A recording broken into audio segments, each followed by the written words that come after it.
Hola, mi nombre es Miguel y me encuentro aquí en el canal El Comentario realizado y dirigido por Agustín Sancho Cubero para contar mi historia.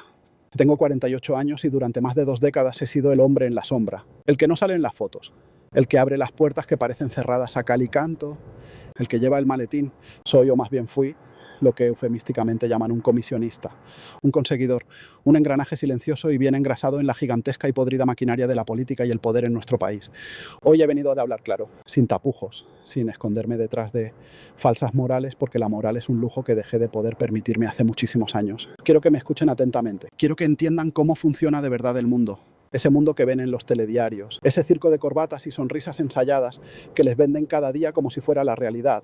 Les aseguro que la realidad huele a moqueta cara, a tabaco de importación, a miedo y a avaricia. La avaricia es el motor que mueve absolutamente todo. Todo empezó cuando yo apenas era un chaval de 25 años, recién salido de la Facultad de Ciencias Económicas con un título bajo el brazo y una ambición que me quemaba las entrañas. Yo no quería ser un oficinista más, no quería un sueldo de mierda ni tener que rendir cuentas a un jefe mediocre.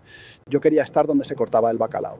Empecé trabajando en una pequeña consultoría de Madrid, una de esas empresas que sobre el papel se dedican a asesorar sobre inversiones y estrategias de mercado, pero que en la práctica servían de puente entre los empresarios que querían adjudicaciones públicas y los políticos que tenían el poder de darlas.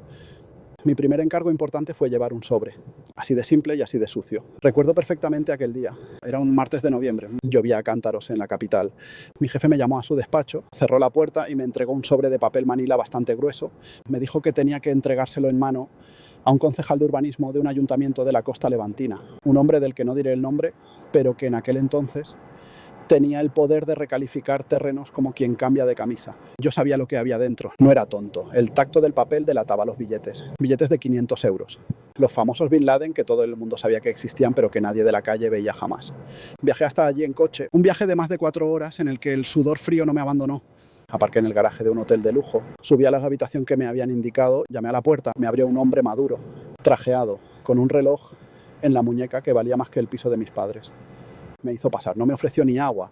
Cogió el sobre, lo abrió ligeramente con el pulgar para comprobar el grosor y esbozó una sonrisa que todavía hoy me revuelve el estómago. Me dio una palmadita en la espalda y me dijo que todo estaba en orden, que su amigo y él se entenderían estupendamente. Bajé al coche y sentí una mezcla de asco y euforia. Acababa de cruzar la línea. Acababa de descubrir lo fácil que era comprar voluntades, lo barato que resultaba el alma de un servidor público. Aquel fue mi bautismo de fuego y el inicio de mi verdadero oficio. A partir de ese momento dejé de ser un simple recadero para convertirme en el hombre de confianza. Aprendí rápido, demasiado rápido. Aprendí a leer las miradas de los políticos en los restaurantes de 5 tenedores. Aprendí a saber quién necesitaba dinero para pagar el divorcio, quién quería un chalet en la playa y quién simplemente tenía una adicción al lujo que su sueldo oficial no podía cubrir. Durante los años de la burbuja inmobiliaria, este país fue un auténtico festín. Un festín macabro donde el dinero fluía como un río desbordado y nadie hacía preguntas. Los alcaldes, los concejales, los diputados provinciales, todos querían su trozo del pastel. Y los constructores, esos hombres hechos a sí mismos con cuellos de toro y puros en la boca, estaban más que dispuestos a pagar el peaje. Mi trabajo consistía en ponerlos de acuerdo. Yo diseñaba la arquitectura financiera de la corrupción. No podíamos ir con sobres toda la vida. Eso era de aficionados. Había que sofisticar el método. Empecé a viajar a Suiza, a Andorra, a Panamá. Monté un entramado de sociedades pantalla que mareaban el dinero de tal forma que ni el inspector de Hacienda más brillante podría rastrearlo. Usábamos empresas de exportación e importación ficticias, fundaciones benéficas que no ayudaban a nadie, patrocinios de eventos deportivos que nunca se celebraban. El sistema era perfecto y la impunidad absoluta. Yo me llevaba mi comisión, un 3%, un 5%, a veces más si la operación era muy delicada. En poco tiempo me hice inmensamente rico. Me compré un ático en el barrio de Salamanca, conducía coches alemanes de alta gama, vestía trajes a medida y cenaba cada noche en lugares donde la cuenta equivalía al salario mínimo de un trabajador. Pero la riqueza tiene un precio oscuro, te aísla, te vuelve paranoico. Empecé a desconfiar de todo el mundo, de mis amigos de toda la vida a los que dejé de ver porque me parecían mediocres, de mi mujer que terminó dejándome porque decía que me había convertido en un monstruo frío y calculador. Y tenía razón, me pasaba los días pegado a teléfonos móviles de prepago que cambiaba cada 2 semanas. Tenía cajas fuertes ocultas en casa con dinero en efectivo por si alguna vez tenía que salir corriendo. Dormía con pastillas y me despertaba con ansiedad, la tensión de saber que un paso en falso, una conversación grabada, un socio despechado, podía dar con mis huesos en la cárcel. pero el poder es la droga más adictiva que existe. Y yo estaba enganchado. Me gustaba entrar en los ministerios y que los subsecretarios me recibieran con abrazos. Me gustaba saber que con una sola llamada podía hundir la carrera de un hombre o levantar un imperio de hormigón. Me creía intocable, me creía un dios menor moviendo los hilos de un país de marionetas. Es importante que entiendan la calaña de la gente que nos gobierna. No hablo de un partido o de otro. Eso es para los ingenuos que todavía creen en la ideología, en las distancias cortas, en los reservados de los restaurantes caros a altas horas de la madrugada. No hay izquierdas ni derechas, solo hay intereses. He visto a políticos que por la mañana se insultaban a gritos en la asamblea y por la noche brindaban con champán francés celebrando una adjudicación amañada. He visto a defensores de lo público llevarse comisiones millonarias a paraísos fiscales mientras recortaban el presupuesto de los hospitales. Son una casta, una élite cerrada que se protege a sí misma. Y yo era su perro fiel, su conseguidor. Yo hacía el trabajo sucio para que ellos pudieran seguir manteniendo sus manos limpias de cara a la galería. La corrupción en España no es una anomalía. No es un fallo del sistema, es el sistema mismo. Está institucionalizada, está enraizada en cada ayuntamiento, en cada diputación, en cada consejería, desde el funcionario de turno que agiliza una licencia a cambio de un favor hasta el ministro que adjudica una autopista a cambio de un retiro dorado en el consejo de administración de una multinacional.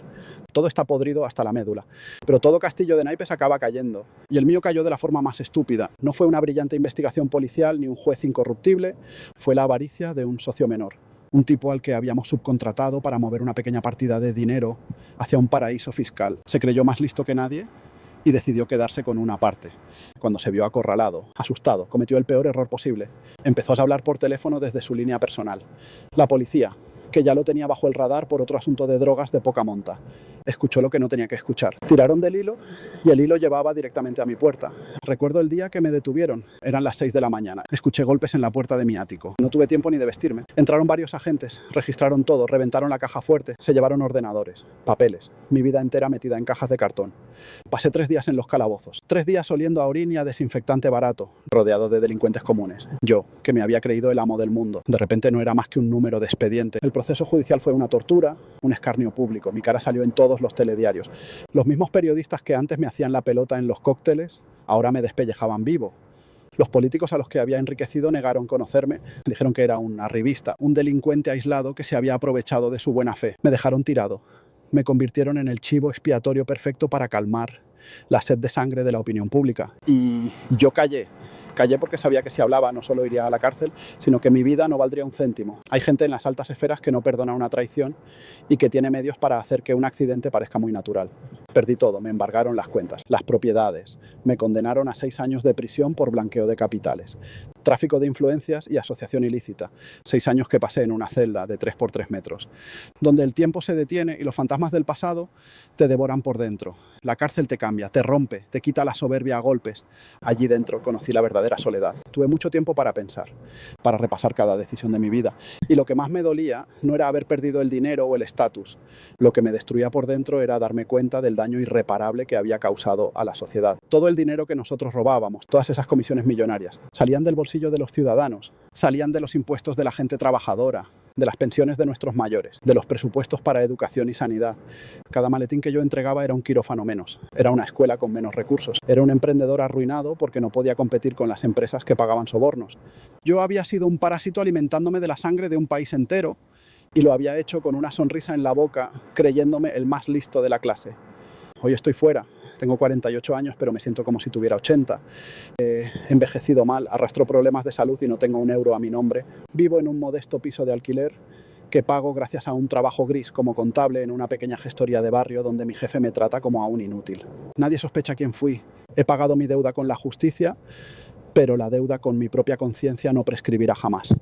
Cada vez que enciendo la televisión y veo un nuevo escándalo de corrupción, cada vez que veo a esos políticos con sus trajes inmaculados dando lecciones de ética, siento unas ganas incontrolables de gritar. Porque sé que nada ha cambiado, los nombres son diferentes, los partidos a lo mejor han cambiado de siglas, pero el sistema sigue intacto, las comisiones se siguen pagando, los contratos se siguen amañando, los sobres siguen circulando en oscuros despachos lejos de las miradas indiscretas.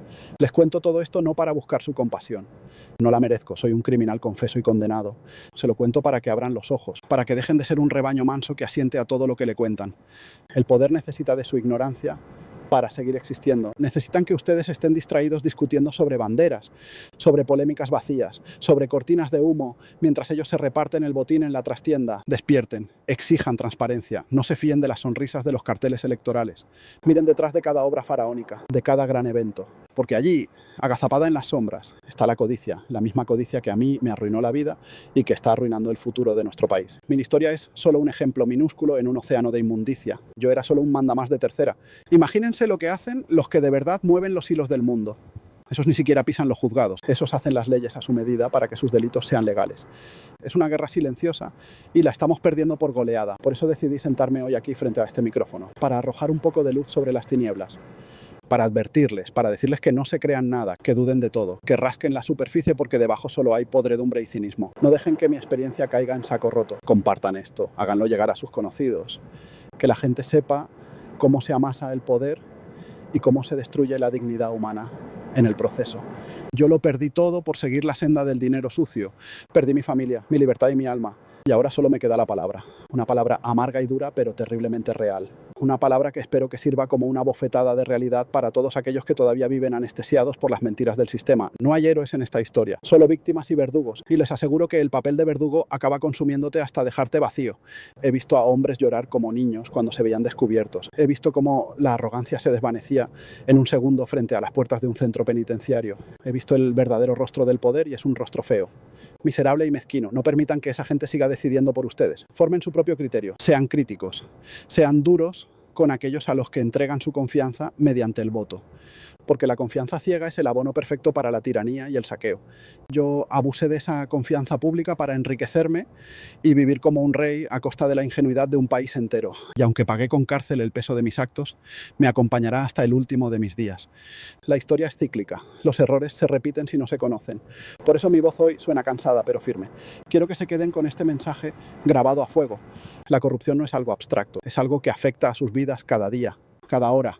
Y combatirla no depende de los jueces o de la policía, depende de todos nosotros, de nuestra intolerancia frente al abuso, de no aplaudir al que hace la trampa, de no admirar al que se enriquece rápido y sin esfuerzo. La ética debe volver a ser el centro de la vida pública y privada, o de lo contrario estaremos condenados a vivir en un país de ladrones de guante blanco y ciudadanos empobrecidos. No quiero extenderme mucho más porque el cansancio aprieta y recordar todo esto me remueve demasiados fantasmas. Solo espero que mis palabras hayan servido para despertar alguna conciencia, para encender alguna alarma en sus mentes y para que la próxima vez que vean a un cargo público dándose golpes en el pecho, sepan que posiblemente esconda las manos manchadas. La verdad está ahí fuera para quien quiera buscarla y en canales como este es donde se puede encontrar sin filtros y sin censuras. Les pido que se suscriban a este canal para seguir escuchando verdades incómodas.